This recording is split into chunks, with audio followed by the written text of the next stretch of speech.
For a guy who throws himself off the steepest mountains on the planet, Jeremy Jones is amazingly sane. Though there was a time when many in the world of snowboarding might have questioned even that. You see why the sport seemed bent on turning mountains into skate parks.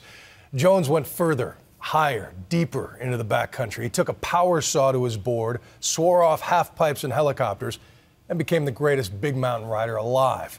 To get a taste of his methods and his message, I met up with him high in the Sierra Nevadas.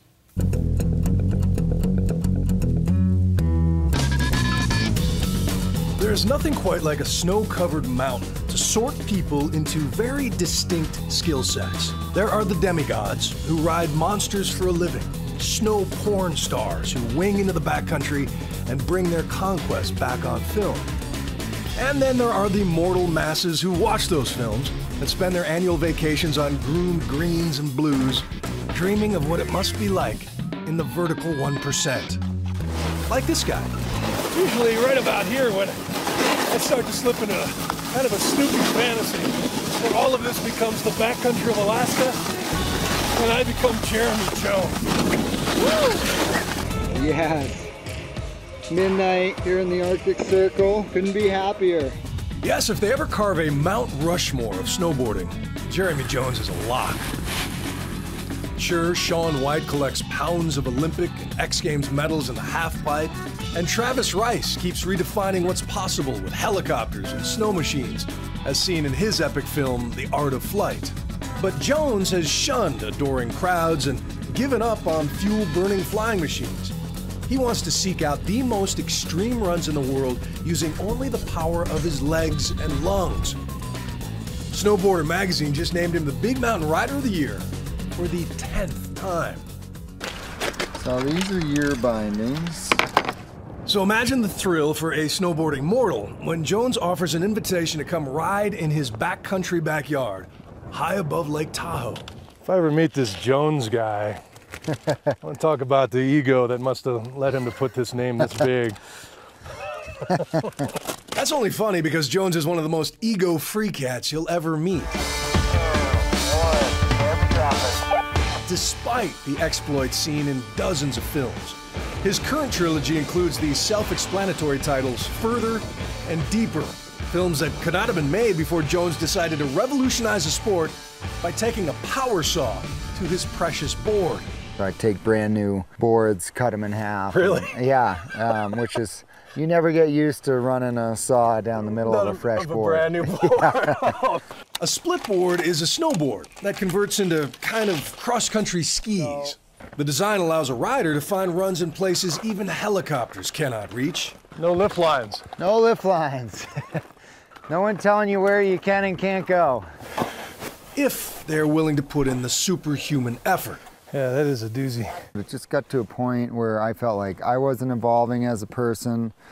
We were running out of new terrain. I wanted to inspire people and show them that world-class free riding could be done without a huge travel budget and helicopters. But that decision came with a massive trade-off. Films that used to take him days to shoot now take years.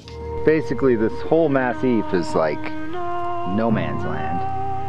What's the longest you've ever had to hunker down, wait out a storm? 10 days. He had to develop world-class mountaineering skills and learn everything there is to know about avalanche dynamics. I like this top out, bro. I'm worried about snapping the whole thing.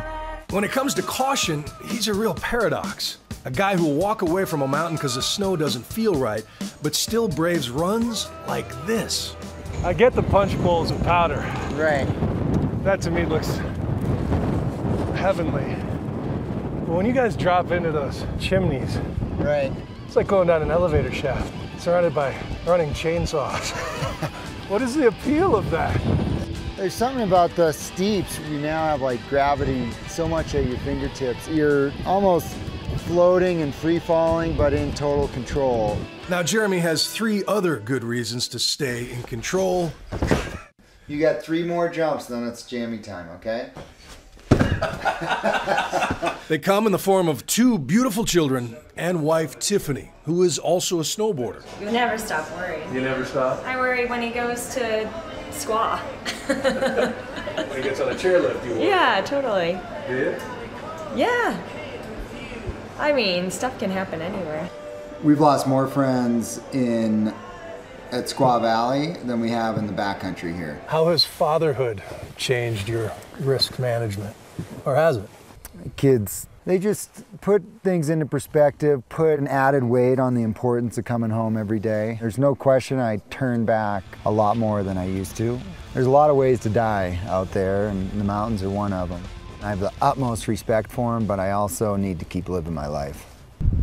Top of the world. Oh, you do this every day. Yes, and I am, You ever take it for granted? You ever get sick of going to work? You know, I don't take it for granted when I get away from the mountains for periods of time. I really kind of get in a funk, and I, you know, it's like when I get back out for the first time in 10 days, it's like I'm a totally different person. Altitude therapy. Yeah, it's my medicine. After 2 hours of climbing, it is finally time for the reward. Jeremy drops in, and I follow, clumsily. And just when we hit a groove, it's over. But the beauty of this sport is there's always another ridge to climb, another line to ride, as long as the snow keeps falling. And on a warming planet, that is not guaranteed. After seeing too many snowless mountains in recent years, Jones formed a foundation called Protect Our Winters to sound the alarm on climate change. And he's even lobbied Congress on behalf of the multi-billion-dollar snow sport industry. It seems like society's going in a little bit different direction where they're more excited about the new app on their phone than going for a walk in the woods. And I don't think that's a good thing. I want people to get into the mountains, to love the mountains, hopefully protect them.